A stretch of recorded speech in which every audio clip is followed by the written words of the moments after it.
let's start. Let me first, tell you a bit of the story.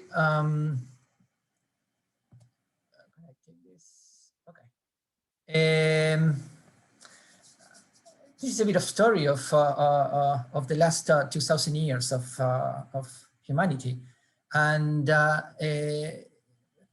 we have had an impressive economic growth during this period. The graph you see on your right, this is GDP per head. You can see that up to 1750, it was pretty stable, and then it really, jumped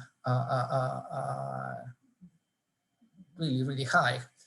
But it has come at a cost, and I wanted to share with you some figures because, at least for me, they are mind, boggling. And take all the human beings, take all the livestock we have on Earth, and that is 96%, almost the equal mass of all mammals on the planet. Count all the birds in the planet, and you will see that 70% of them is poultry, is the chickens we eat. Extinction rates 100 to 1,000 times above the historical average.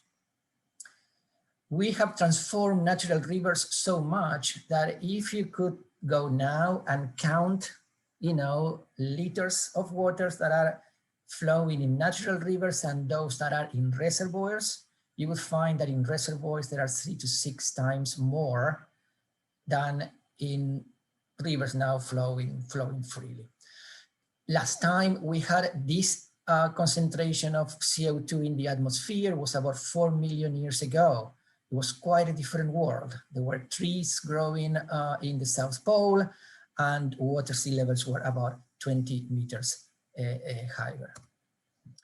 Forests were not spared in this change. We lose a football pitch about 6 seconds. And by the time we finish this presentation, we will have lost about 600 of them.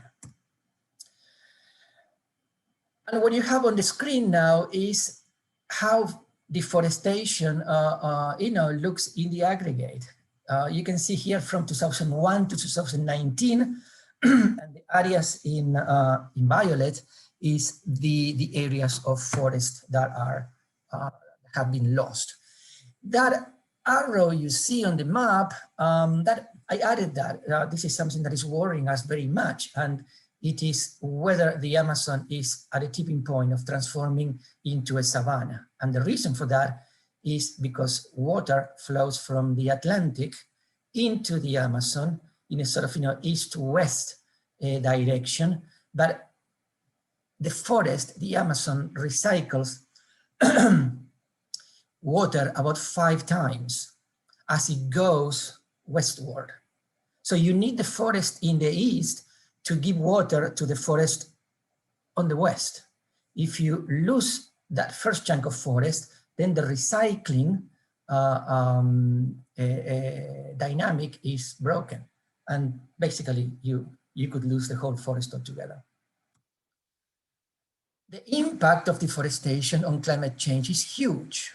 If deforestation were a country, it would rank 3rd in terms of emissions of carbon dioxide, only behind China and the United States, and above the European Union. That's how much carbon goes into the atmosphere because of deforestation and forest degradation. This is a nice video that we are not going to show now because we have had bad experiences with Zoom sharing videos, but I will ask Deb or Florian if they can put the web link on the chat. And I recommend it. It's a nice video, and you can see part of the benefits of having forest standing.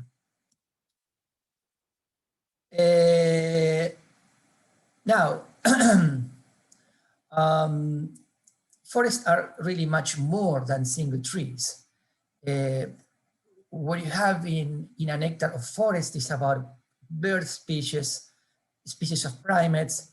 If you have near a river, they have a relationship to fish population. You have amphibians which are going, which are walking towards extinction at the moment. There is quite a crisis going on.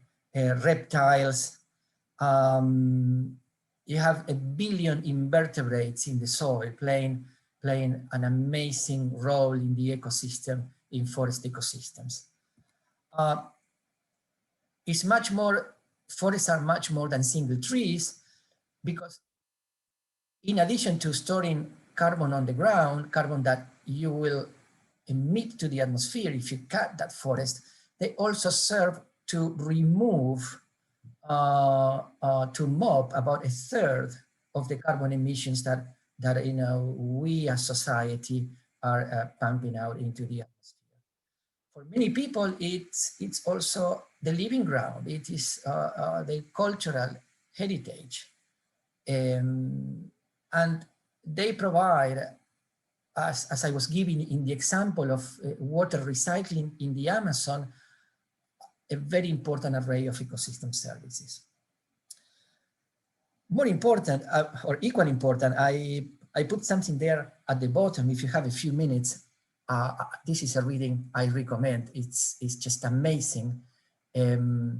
Is again forest being much more than single trees, and this article is about how trees can communicate with each other. How can they cooperate? How can they exchange nutrients through a network, a subterranean network, and in some cases even giving the impression that forests are really supraorganisms. So have a look at that if you have some time to spare. Forests are much more than single trees, particularly now in terms of a pandemic. 1 in 3 outbreaks have been directly linked to forest loss. SARS, COVID are 2 of them. For example, because something that we learned is that the viral load, meaning that, the quantity of viruses that you can find in a bat that is in an intact forest and a bat that is in a degraded forest near rural settlements, the ones in the forested environments have viral loads that are 3 times as high as those that you see in an intact forest. And those that are in degraded environments, they have much more capacity to interact with us. So we are encroaching into habitats in which we shouldn't be, and yeah, and we are paying the price for that. You may also have heard about this building back better idea, which is if we are going to invest tons of money into COVID-19 recovery, well, let's try to do that through building back better. Building back better for rural economies in developing countries has a lot to do with investing into forest. Forest restoration, forest conservation, agroforestry have one of the greatest income multipliers that we know of. In other words, there is a gain-gain, a win-win situation here in terms of investing money for something that will not only bring economic recovery, but will also bring a number of environmental benefits with it. The good news is that there is still hope. The situation is not good. It's actually bad, but by no means the game is lost. What you see here is basically that the state of forests at the moment. We are also left with a 15% that is really intact. Most of forests at the moment, almost 40%, is fragmented. You don't have a large loss, but you can see the human impact.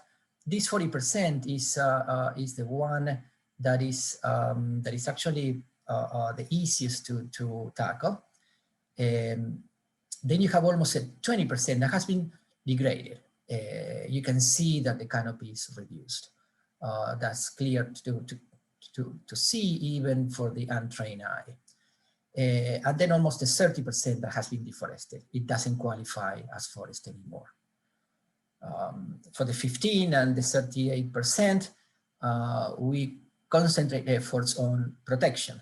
And for the 19 that is degraded, 28% that is deforested, our efforts go into restoration. But time for action is now. We have about a decade to turn this situation around. We lost as a society probably about 10 to 20 years. It would have been much easier to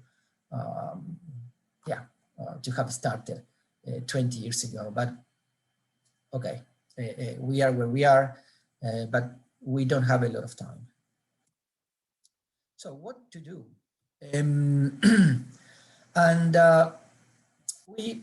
we talk about 3 action pillars, and I will concentrate mostly on pillar 1 and pillar 2. Pillar 1 is that, keep the emission out of the air in the first place. Don't emit.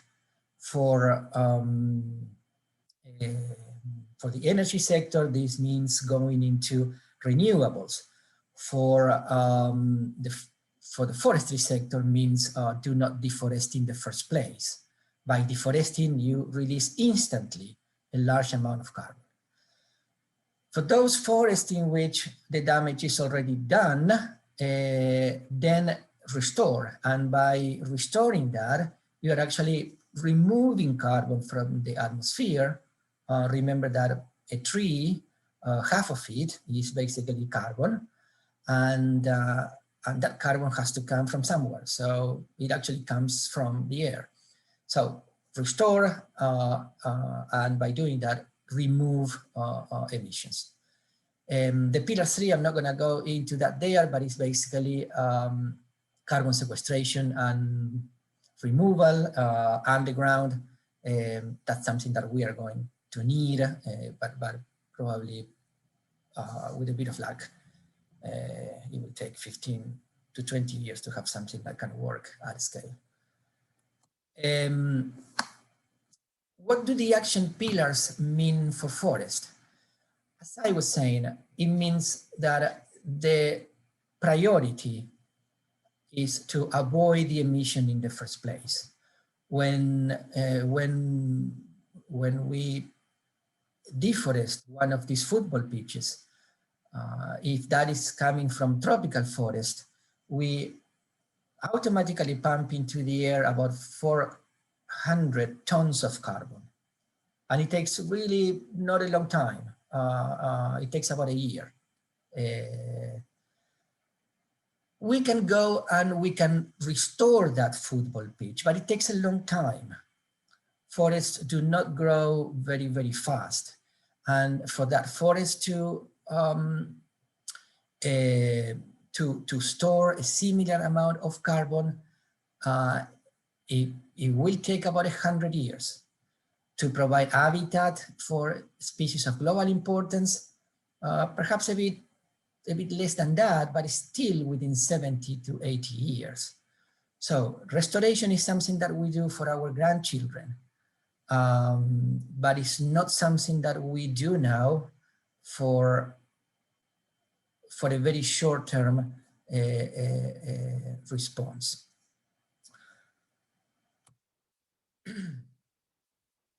Let me switch gears a little bit, and I wanted to introduce something that we presented last year at the London Climate Action Week. This is an initiative, we call it the Green Gigaton Challenge, and it's basically about this, the Green Gigaton at a glance. The objective of this initiative is we want to deliver the first gigaton of emission reductions from forest by 2025. as a milestone, but then we want to get to 2030 with the full mitigation potential of forests. Remember that first slide at the beginning of the presentation, if deforestation were a country, it would rank third with about 5 gigatons in 4.5, 5 gigatons. Well, that is what we call the full mitigation potential. We want to avoid those emissions altogether by 2030. And by 2025, as a first step, deliver a first gigaton. How much is a gigaton? Well, a gigaton, for example, is equivalent to taking 80% of American cars off the road, a gigaton per year.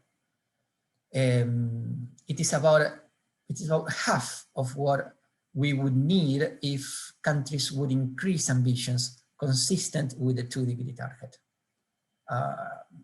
That may be a bit technical, but we want to cap warming at 2 degrees by end of century. For that, we have to do some emission reductions. At the moment, the pledges by country are near close a 2-degree target, are between 3.5 and 4.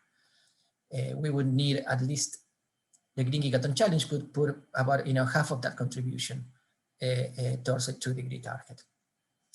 Collaboration. We are working not only with private companies, we are also working with countries, with both countries in the developing world and with donor countries. To donor countries, we are asking, we need to establish floor prices for REDD+. REDD+ is reducing emissions from deforestation and forest degradation. Why? Because we need predictability of financing. Countries need to have some predictability about that they can embark in these investments and have some assurance that there will be some sort of payment in the medium term. And we want private sector to also purchase emission reductions as part of the Green Gigaton Challenge. Integrity. We are the United Nations Environment Program, so we have a very strong focus on the highest quality emission reductions from forest. We don't want hot air. We want that what we put on the table is really bulletproof. Support. This area is new for many companies, and it is also an area in which there are needs in developing countries. So as a Green Gigaton Challenge, we provide as much as our resources allow and as our knowledge allows support to both, to buyers and sellers in this equation. And we also facilitate things. We are aware that there are transaction costs in compensating emissions. We are a partnership in which the UN is working together with a number of other organizations, among them the Environmental Defense Fund, Forest Trends, Windrock. One of them, Emergent, specializes in structuring transactions between buyers and sellers. Let me go quickly now on some frequent asked questions we received about the Green Gigaton Challenge, and we can expand later in our own Q&A section. What kind of things we support? We support both forest conservation and restoration. Impact, of course, is on the climate domain, emission reductions. We also have an impact in terms of biodiversity. Tropical forests are the greatest habitat for biodiversity of global significance, and at the same time, people. Forests will not be protected without people, as people will not make it for a very long time without forest. So people are also a center a center part in our work. Standards. There are several that you might have heard already. Initially, we are focusing on a standard that is called art trees. This is a standard that is relatively new, and we believe it is of very high quality. I say initial focus because we may expand the standards we use over time.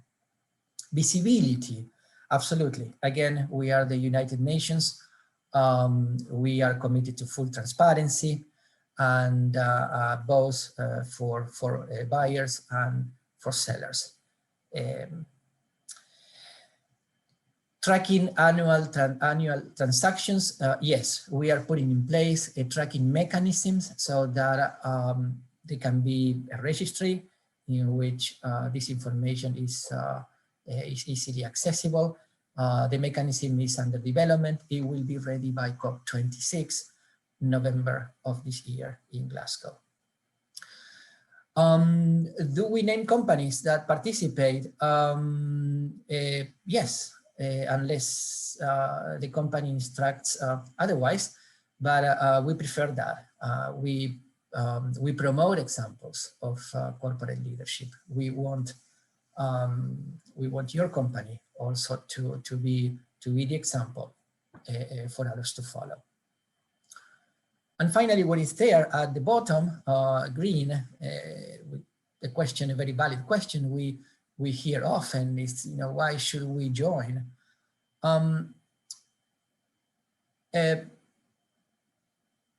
Because of what I presented in the first 4 or 5 slides in this talk, this is really much more than just buying emission reductions, to buying offsets. It's to be part of this broad movement that is necessary to solve a vitally important problem. An important problem for us, an important problem for our children, for our grandchildren. It is okay to compensate emission reductions. What we aim to is to really engage partners in transformational change. Okay, Florian, could you help me with this? Play for Forest campaign. I'll do that. Thanks, Gabriel. Hello, everyone. I think most of you were probably on the call on Monday with Peter, and I just wanted to say that it was this book by Peter Wohleben that you probably know, or after your call, I'm sure you ordered the book, that brought me to Gabriel's team. After I read this, I thought, well, I got to do something about forests because they are amazing. Now, I only have 1 slide, so I'm only taking here 2 minutes max. What's the Play for Forest campaign? We imagine the Play for Forest campaign as the vehicle to communicate with the gamers. Now, everything that Gabriel said is super important, but it's not all easy to understand. So the idea is that the Play for Forest campaign is a fun and simple way to speak to and with the gaming community on forest protection. We are in the phase of developing it at the moment, but that also means that there is the opportunity, and actually more than opportunity, I invite you to please join us in developing this together and in sharing your ideas, because you know your community, you know the gamers, you know how to reach them, how to talk to them much better than we do. So the success of the Play for Forest campaign will also very much depend on your expertise.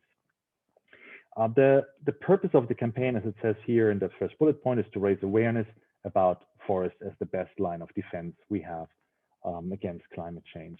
It will be done by us, but together with anyone among you, and I already spoke to 2 or 3 of you who are interested in joining this effort. And there are many different ways how you can join. Now you can get in touch now and tell me, hey, we have an idea here and there, we have tried out this and that works. Or you say, well, later on, we use our social media channels, we have for games, or we have as a company, on the corporate level to support this. We can reach out to our influencers, see if they are willing to join this effort. This is also why I put it in here as an ask to please think about if some of those influencers you are working with, if they would be willing to support in very different ways, from a one-off mention to running something on their channels, be it Instagram or TikTok or on Twitch, on the protection of forests. The purpose at the end of the day of Play for the Forest campaign is to collect signatures calling on governments to act to protect forests, because as you probably know, in November, we have COP26, which is the international UN and all the countries of the world climate conference. And we would love to go there and say 10 million or more, gamers have signed and said, governments, you got to do something about protecting forests. Another element is also that the Play for the Forest campaign can raise donations to the work the Green Gigaton Challenge is doing on the conservation and on the restoration of forests, as Gabriel just mentioned. Just a last word on the timeline. The landing page and the logo on the petition should be up by April 1st. We're just talking to the company that develops the website, and I think within the next 2 weeks, it should be ready to go. That's it from me, and back to you, Gabriel.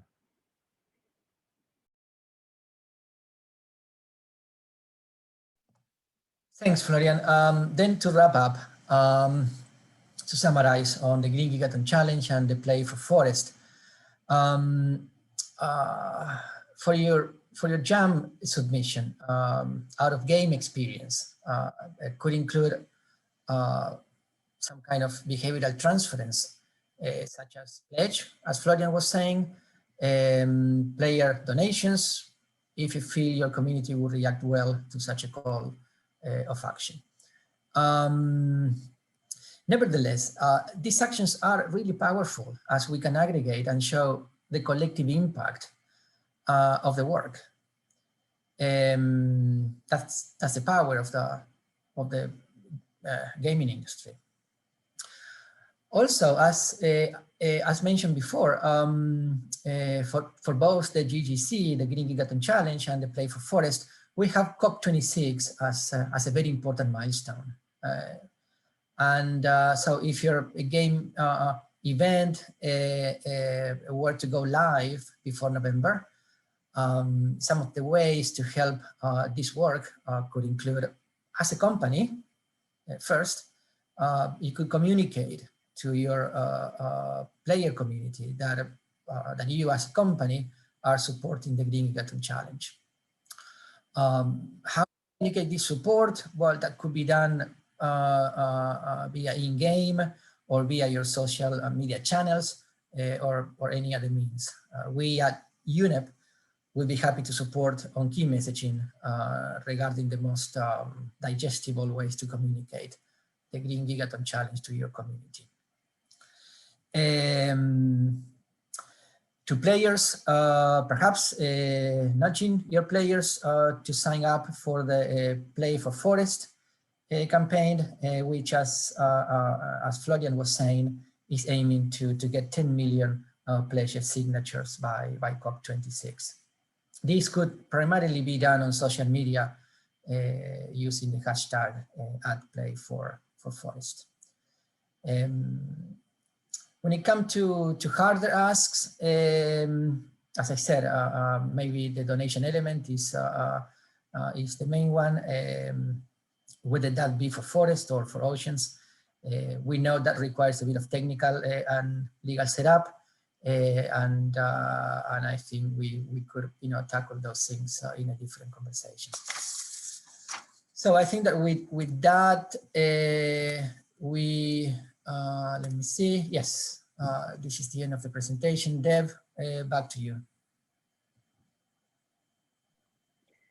Thanks so much, Gabriel and Florian. Really appreciate all of that info. I'm sure people are digesting and absorbing.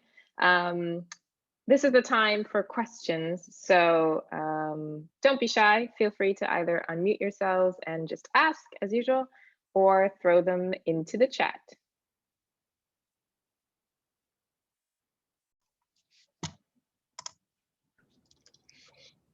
Hi, Deb. I got a question for Gabriel and Florian.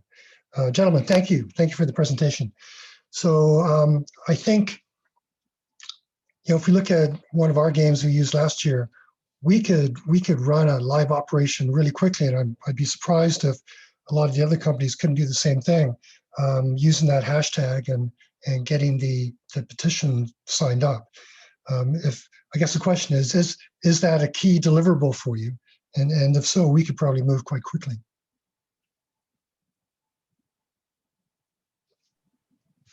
I guess that's a question for me, or Gabriel, you want to take it? Florian, please. Well, we're not sitting anywhere close. I'm sitting in Luxembourg and Gabriel is sitting in Panama. So it's not that we could look at each other and say, they can't do hand signals or anything. Florian, go first. Well, yes, absolutely. 100% yes, Paul. That is a deliverable. That is, from my perspective, as the communications person here, that is the goal, right? That's what I want to bring there. This is the excitement I want to see out there. Okay, that's great. We can move on this really fast. And just to your point about raising money, yes, if you can give us some directions, as Deb knows and the others, the discussion this morning about oceans, there were some specific ideas on landing pages and how people could pay up. So anything that makes it simple for us to direct people, that would work. Awesome. So yes, we'll have, I guess, April 1st, that's the goal. Maybe even earlier, we'll have the landing page ready, and the landing page will have, apart from some basic information about forests, it will have two elements. One is to sign the petition, and the other one is to make the donation, all on one page. Very easy. Okay, great. Sorry, one more question. So when will the Play for Forests page be up and available? In 2 weeks. 2 weeks, got it. Okay, thanks very much. And maybe, Paul, we'll have a call next week. Can I I'll send you a message on Slack? Awesome. Yeah, that's great. Okay, Florian, thank you. Thanks, Gabriel. I had a question. Thanks both for the talk. I wanted to know if you're sort of sharing the number of signatures you've reached at the moment and as it's going up, so we could sort of gamify that number. Yes, that was indeed an idea. I think, Deb, we discussed this, right? What we can do to show that development on the website, and yes, I'll let the developers know, and I hope I'll see something next week what they have thought about indeed gamification of the signatures. I mean, when you go to pages like change.org, avas.org, etc., you always see that as an element. You see it's increasing, and you want to be part then, I guess, of something that moves. You don't want to. No one ever signs up for those pledges where only 5 people signed. No, but when 5 million people signed, then I want to be part of that. That's the winning strategy. Brilliant. That's great. Thanks so much, Florian. More cues? Yes, I have one. What is our goal? How many tons we want to absorb this year? As far as I understand, there's a goal for 2025, something like that. Is there a goal for this year?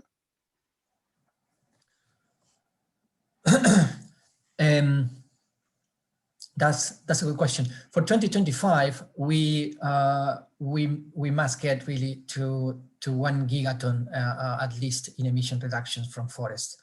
Now, what we want to get by COP26 is to have the first set of deals signed between buyers and sellers, and the delivery of these tons will happen between COP26 and 2025.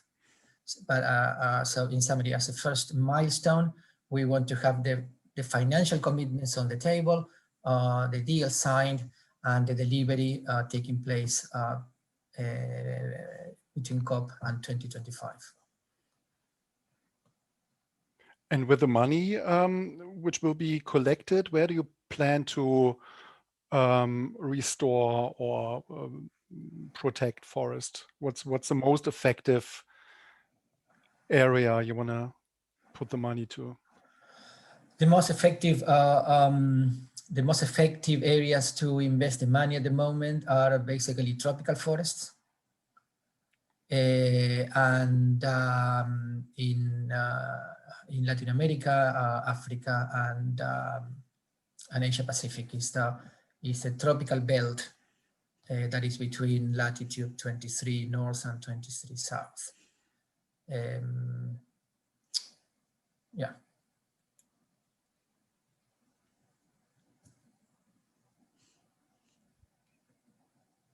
Okay, thank you.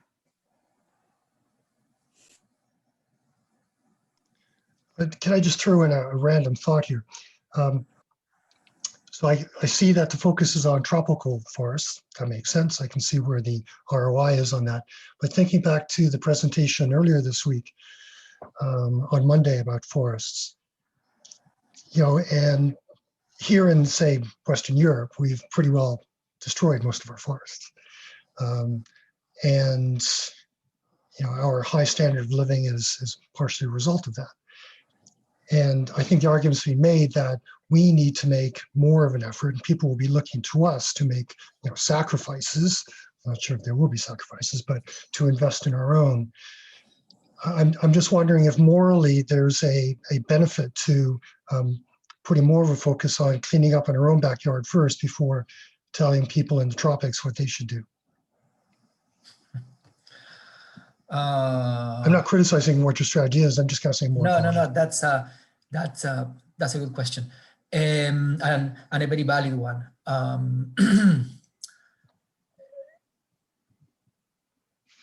I have to say that actually, Europe, you put that example, is actually leading the way. The Green New Deal in Europe, the commitment of Europe to become carbon neutral sometime between 2040, 2050 depends a lot on what Europe will be able to remove, capture by doing a better land use. And there is now a consultation is starting, I think, in a couple of weeks' time by the European Commission on the forestry strategy of the European Union, with a great focus on being a contributor to carbon neutrality of the European community. So I would say, in fact, Europe has been in the last 4 or 5 years really a good example. Okay, good. I have Thanks. I have a question on that one for you, Paula, but also for the others. I'm curious, where is the majority of gamers that you think would engage with that topic? By where I mean geographically, right? Do we talking mostly about Europeans and North Americans, or do we talk about people from Southeast Asia, or where are they? Because I do think that we need to get the people from where they are, right? And the citizens everywhere must care. In Gabriel's example, we see that the governments to some extent care in Europe, and maybe more than in some other regions, but I'm not so sure how much the people care. No, okay, sure. You look at Germany, where Peter Wollheim is from, the Green Party is strong, but that is not the case in every European country, So we need to get also the European citizens to care about their forests, not just about forests in other places of the world. So this is why I'm curious to know, where do you think your gamers are, or the people we could engage on that topic? That's a good question. We know where our gamers are. We just have to go to our consoles from Apple or Google, and it's all there. And States, Europe, Middle East, not great penetration in Africa, a lot in Southeast Asia. But as for their individual propensity to engage with the topic, I don't know. But Deb, you probably know, there was a survey that one of the companies we work with did with gamers, and that was quite global, wasn't it? Fairly recently, showing their interest in getting the government to do something about the environment. Sorry, there was a survey done by whom? Sorry. I forget exactly who it was. Jude Auer, her organization. Yes, they did something called Mission 1.5, where they gathered players' attitudes towards climate change. Yeah. I can't remember exactly where they said they gathered, like which territories they focused most on, because I think they launched it in 50 different territories from what I remember. Yeah, so Florian, there's some data right there which we can easily get hold of, because I'm sure Jude and the organization want that widely spread, and I think it was done with some part of maybe the UNEP, if I got it right. Sam might know.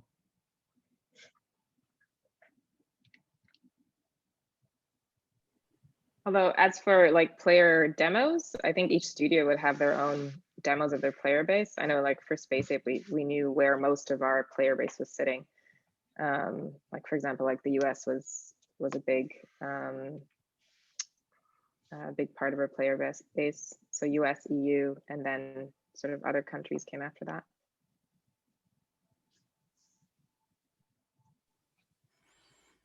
I have another one, stupid one.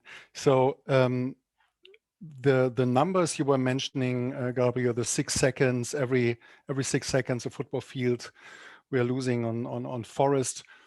Do we know how much money we need to pay these landowners to keep the forest as it is?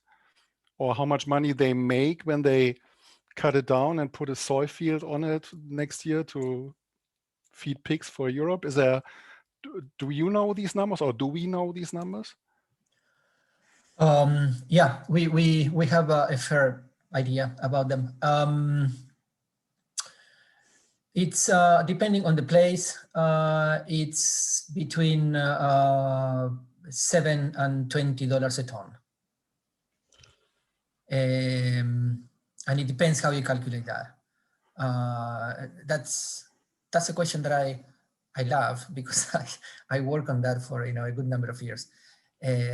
So what I'm giving you is a really quick and dirty response, but it goes between 7 and 20. Something that is very important for us in the Green Gigaton Challenge is that in the past 5-6 years, there have been programs to pay for emission reductions in developing countries, also from the voluntary markets, but the prices have been very, very low. And while we don't believe that we should be compensating dollar per dollar activities that are really destructive to the environment, that come with high social costs, that displace indigenous communities, while we don't agree with that dollar to dollar compensation, we also believe that as we have seen in other sectors in the developed world, the price signal is important to change, to incite change on the ground. So we are starting with 10, that is our goal, and in the hope that demand will grow, awareness will grow, and that we could increase that over time. Still at 10 or at 15, forest is the cheapest high quality emission available at the moment. Go to the European market for emission reductions, and yesterday you would have paid 42 euros for if you were in the ETS. Go to California, and it's about 17. $17 per ton CO2. In California, if you are in the cap and trade mechanism, and you need a permit to emit a ton of carbon, yes, 17 is the floor pay. If you're unlucky, if you are in the European Union and you need the same permit, you will pay 42 euros. if you want to go and do carbon storage, you know, carbon capture, storage, Microsoft bought some tons in the last request for proposal at $600 a ton. The beauty of forest is that you have a solution at scale that is actually the cheapest available. And would you say it's a demand or a supply problem? Another excellent question. We believe it is a chicken and egg problem. That the lack of visible demand has been really detrimental in developing countries to provide the supply. And at the same time, the lack of supply has been detrimental to bring buyers at if you come tomorrow and you want to buy the full gigaton, we don't have it today. So that's why this process is transformational. We really want to break that chicken and egg, and by 2025 have a system that is already working and providing the full mitigation potential.